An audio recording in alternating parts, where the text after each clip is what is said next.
बाहर की light of से ज्यादा खराब है, अंदर की लाइट ऑफ होती है।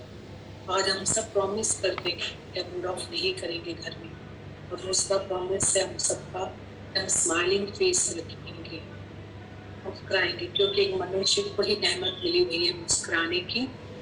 और लोग पंछी और जानवर भी सकते हैं, पर बोल और हंस एक इंसान ही सकता है।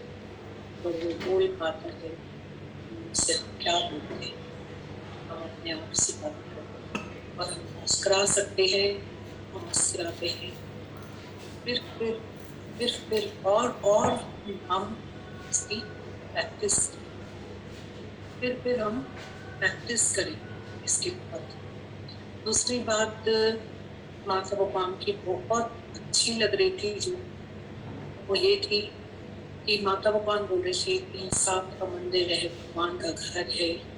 अगर तुम्हारे जीवन में कोई भी बात आती भी है तो तुम उसको शांति से लो, क्योंकि धीरज से लो, क्योंकि वो हमारा ही अपना ही कर्म का फल है। तो अपने कर्म तो माता भगवान ये बात हमेशा बार बार कहती है, तुम्हें कोई और थोड़ी देके जा रहा है, हमारे अपने कर्म का फल, इसलिए तुम उसको आराम से लो, धीरज से लो, शांति से। और हम एक कर्म नहीं खा पा रहे ना, तो बोलते हैं माता भगवान तुम अपने कर्म को सुधारो, तुम आप अपने कर्मों को सुधारो। कर्मों को सुधारो से क्या आता है, बोलते हैं कि फिर तुम ऐसे कर्म मत करो, स्टॉप करो, कर्मों पे स्टॉप होना चाहिए। जैसे अभी भजन चल रहा था, आनंद स्रोत बह रहा पर तू उदास है, अचरज जल में रह करके भी मछली को प्यास, आनंद स्रोत को न पा सकेगा तो तब तलक, जब तलक मन और इंद्रियों का उदास।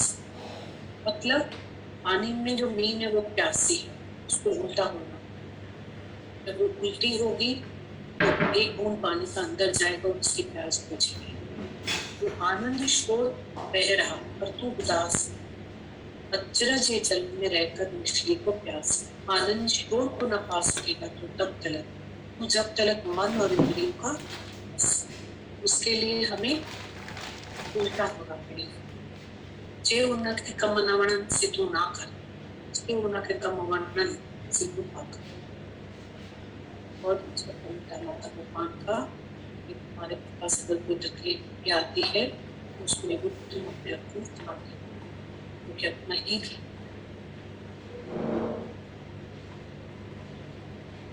आगे माता भगवान का जो पॉइंट था स्टार्टिंग में, माता भगवान एक सत्तर इन्होंने शुरू किया, तो वो बात इतनी अच्छी लग रही थी माता भगवान की। तो ऐसा ही फील हो रहा था कि गीता भगवान सत्संग करते हैं, हमें इतना प्रेम करते हैं, इतनी वाणियां चलाते हैं, और माता भगवान हिसाब लेने आते, जब मुझे तुम हिसाब दो। तुम अभी भी रो रहे हो, अभी भी तुमको गुरु का आधार चाहिए बाहर से, अभी भी तुम विकल्प कर जो कि मैं बीमार हूँ तो गुरु का मेरे तरफ ध्यान रहता है, तो मैं बीमारी अच्छी, तो तुम अभी भी ऐसे विकल्प करते हो। तो संकल्प अच्छे करो, विकल्प नहीं करो। माता भगवान इस पे बहुत अच्छी बात बोल रहे थे, ऐसा थोड़ी, इतना विस्तार से आज सत्संग है, ये तुम्हारी गलत फहमी है, ऐसा थोड़ी गुरु तुम्हें छोड़ देगा, गुरु तो कभी छोड़ेगा ही नहीं। इस बीच में भी एक पिछली में गीता भगवान ने जवाब दिया था कि गुरु भी सपना है, गुरु भी सपना है, तो सपना तो है ही नहीं, हमारे साथ छूट जाएगा। तो गीता भगवान ने बोला तुम अपने अहंकार को, गुरु थोड़ी गुरु रह जाएगा, तुम्हारा अहंकार छूट जाएगा, और तुम्हारा अहंकार जब खत्म हो जाएगा तो तुम गुरु से मिलकर एक अंतरात्मा से मिलिए तो मिलिया कहिए से, मिले मिलिया ना मिले, जे मिले मिलिया। तो आज भी माता भगवान यही बात कह रहे थे कि ऐसा नहीं है कि गुरु तुमसे छूट जाएगा, तुम इस सीखने को गुरु छोड़ देगा। पर माता भगवान बोले थे तुम 10 साल तक, 10 साल के पुराने में भी बैठे रहोगे और गुरु का आधार लेते रहोगे कि मैं गुरु के पास बैठा हूँ, गुरु मेरे को बुलाए, मुझे देखे, तुम जाके सेवा करो ना किसी और की, ये कहना कि उनको पता है चारण से तुम 18 जब तक नहीं करो, तब तक तुम्हारा उद्धार नहीं होगा। अब उस 8 आने से भी अगर 4 आना नहीं कमाओगे तो भी तुम्हारा उद्धार नहीं। ये 4 आना तुम जाके प्यार दो सबको, कितनी बोला सबको जरूरत है। अगर तुम ही बैठे रहोगे तो दूसरे कब बैठेंगे, और दूसरों को हिम्मत तुम कैसे दोगे, और तुम्हारी हिम्मत कैसे बढ़ेगी। इतना विस्तार से एक्सप्लेन करे थे कि गुरु छूटेगा थोड़ी, गुरु कैसे छूटेगा, और गुरु तुम्हें कैसे छोड़ देगा। और अपने पैरों पे खड़ा करे, उनको एबनॉर्मल चाइल्ड नहीं बनाएगा कि तुम उसकी गोदी में बैठो। 10 साल का बच्चा माँ की गोदी में अच्छा नहीं लगे, और साल भर का बच्चा अच्छा लगे। तो तुम बड़े हो जाते हो तो तुमको गुरु बोलता है तुम अपने पाँव पे खड़े हो जाओ, ठीक है, बहुत अच्छा लगेगा। फिर इसी में माता भगवान बोल रहे थे कि तुम ऐसे विकल्प करते रहते हो कि हम बीमार रहे तो गुरु हमारी तरफ ध्यान दे। ये तो हमारी तरफ है ना, गुरु का ध्यान ही नहीं। आजकल नए बहुत आ गए, हमारी तरफ गुरु का ध्यान। तो माता भगवान ने बोला कि तुम ऐसे विकल्प करोगे तो फिर पूरे विकल्प पे बात करें। वो जंगल में गया, उसने बोला इधर खाना नहीं है, तो खाना आ गया, खाने के लिए बैठने के लिए वो खटिया चाहिए, बोला वो आ गई, खटिया आ गई। तो खा पी के उसने आराम करना था। उसके बाद में उसको ख्याल आया कि कहीं शेर न हो। शेर भी शेर आ गया तो उसे खा के चला। तो ऐसा विकल्प नहीं करो। ऐसे बहुत अच्छी बात बताता है गुरु। चंदन की लकड़ी का दुकान थी राजा के दरबार के बाहर, और एक सालों से एक दिन राजा ने अपने वजीर को बोला कि जाओ उसको बोलो खाली कर दे। वजीर गया उसके पास, उसको बोलता है कि तूने कोई विकल्प किया था क्या। राजा ने अचानक बोला मेरी दुकान खाली कर दो। बोला हाँ मेरा धंधा नहीं था तो मैंने बोला राजा मर जाए तो लकड़ी काम तो फिर जलाने के तो मेरा धंधा हो। बोला पागल, राजा को मारने में क्यों लगा, तो ऐसा भी तो सोच सकता था कि राजा यज्ञ करे। उसने लकड़ी खर्च, बोला अभी से तो अच्छे संकल्प करना शुरू कर। संकल्प करना शुरू किए उसने। तो राजा ने बोला चलो बुला के वजीर को कि इसको मना करो खाली। अभी इन बातों से इस संकल्प और विकल्प सब कितना कुछ सीख सकते हैं। माता भगवान ने तो एक जगह जोड़ दिया, मतलब उसको आज के सत्संग के कि तुम ऐसा विकल्प करते हो कि हम बीमार रहे तो तुम हमारे पर कैसी उल्टी सोच है, उल्टी सोच। फिर ऐसा फील हो रहा था कि इस विकल्प से हम कितना कुछ सीख सकते, कितना कुछ हम सीख सकते, बहुत बहुत जीवन में हम सीख सकते। आज हमारे घर हमारा गुरु बोलता है हमारे घर में कोई श्राप, वाइफ उसकी परेशान, तो तुम विकल्प करने के बजाय इतनी अच्छी उसके लिए संकल्प करो, इतना उसके साथ प्यार करो, इतने अच्छे संकल्प कि वो ट्रांसफॉर्मेशन होता है। और ऐसा होता है, बिल्कुल होता है। राजा का हृदय कैसे परिवर्तित हो गया होता है। आपको जिससे भी तकलीफ है आप उसके लिए अच्छे संकल्प, बहुत अच्छे संकल्प, शुद्ध है, बुद्ध है, वो आत्मा है, वो निज स्वरूप है, आत्म स्वरूप है, बोध स्वरूप है, परमात्मा है। प्रकृति में तो है परमात्मा, कहाँ है। और हमारे लिए भी तो गुरु ने संकल्प किया कि तू आत्मा कैसे ट्रांसफॉर्मेशन में हमको लाके खड़ा कर दे। ऐसे ही बोला तुम प्रकृति में अच्छे से संकल्प करो, बहुत पॉजिटिव बनो। सबसे पहले तो नहीं बोलते और धंधा नहीं होगा। क्यों नहीं होगा? आज बोलो धंधा होगा। अजी मेरा बच्चा नहीं पढ़ेगा, पास नहीं होगा। क्यों नहीं होगा? वही पास होगा, वही पढ़ेगा। नहीं से ही बात शुरू होगा। क्यों नहीं से पता हम ये नहीं कर सकते, क्यों नहीं हम ये कर सकते, ये कैन डू। हम सत्संग में आगे नहीं बढ़ सकते, इस सत्संग को हम जीवन में नहीं लगा सकते। हम लगा सकते, हम ही लगा सकते। क्यों नहीं लगा सकते? क्या करना है इसमें? गीता भगवान बोलते हैं अगर हम जिस दिन बोले तुम्हें डिफिकल्ट है, तुम भी बोलना डिफिकल्ट है। हमने तुम्हें कभी बोला इस धरती पर बैठ कर की मुश्किल है? माता भगवान बोल रहे थे आसान में आसान बात नहीं है, वापिस हम मुश्किल। तो तुम क्यों बोले हो ये डिफिकल्ट है?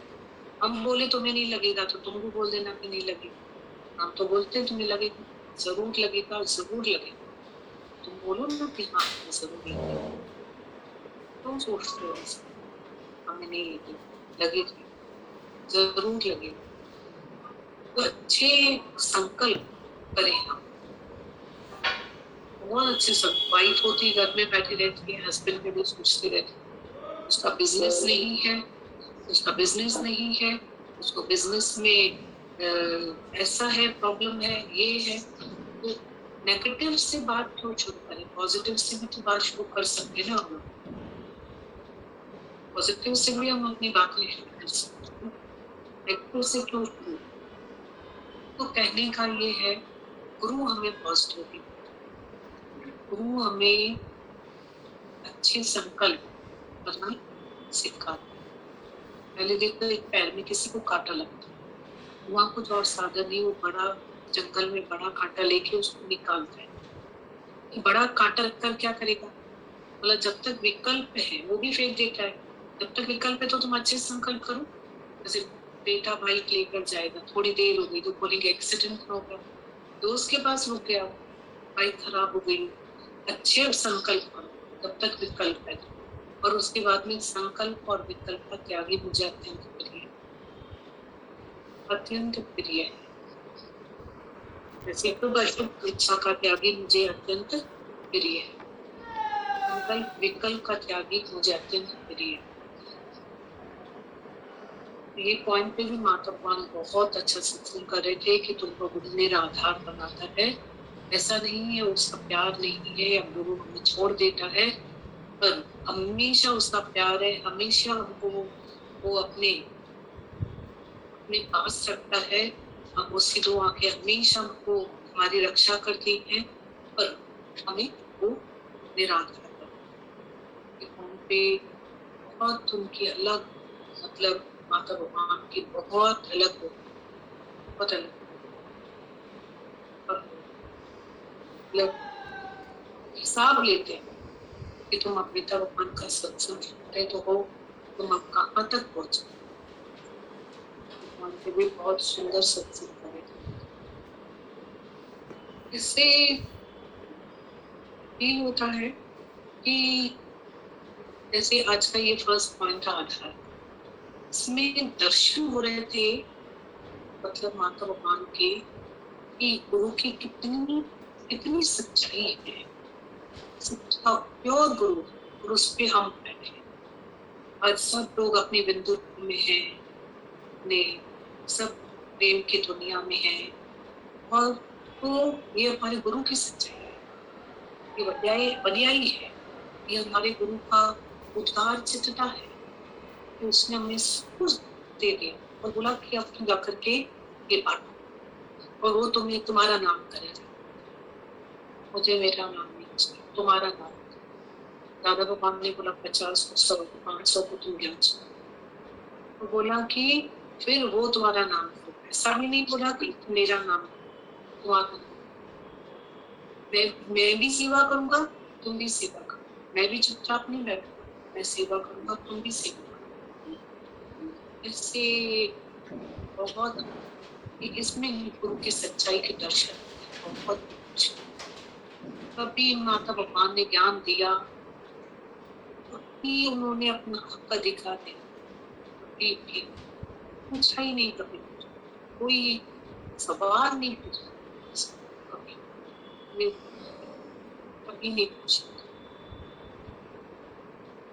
और आज तो ये सब कुछ है, इसका है, और ज्ञान है, ये इस चीज को तो कोई पकड़ ही नहीं सकता है। ज्ञान हवा को आप पकड़ सकते हो क्या? हवा सबकी है, निराकार की।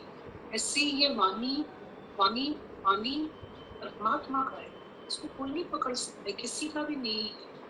बस ये सिर्फ है, इससे मतलब आपको जो अपनी अमानत मिल रही है, आप अपने जीवन को बदल, तो कोई पकड़ नहीं सकता। ये हमारी शुक्रानी माता भगवान साकार गुरु के नागर भगवान, गीता भगवान, जिन्होंने ये सच, इतना निज सच दिया है जो हमारे अंदर जाके काम करता है। एक से देखो मिलके इतना अच्छा लगता है। सबसे ज्यादा मिलके अच्छा लगता है जब नए शहर में जो छोटे छोटी जगहों पे कैसे कैसे कल भी वहां पे कैसे इकट्ठे हुए थे। एक हमारी बच्ची वो खंडवा चली गई है, उसने वहां पे अकेली रहती थी, उसके खंडवा में पेड़, वो वहां रहती थी, उसने वहां से सब कुछ आज इतना दायरा बन गया। उसने बहुत मेहनत करी, बहुत मेहनत जबरदस्त। तो ये सब देख करके छोटी छोटी जगहों में इतना अच्छा लगता है।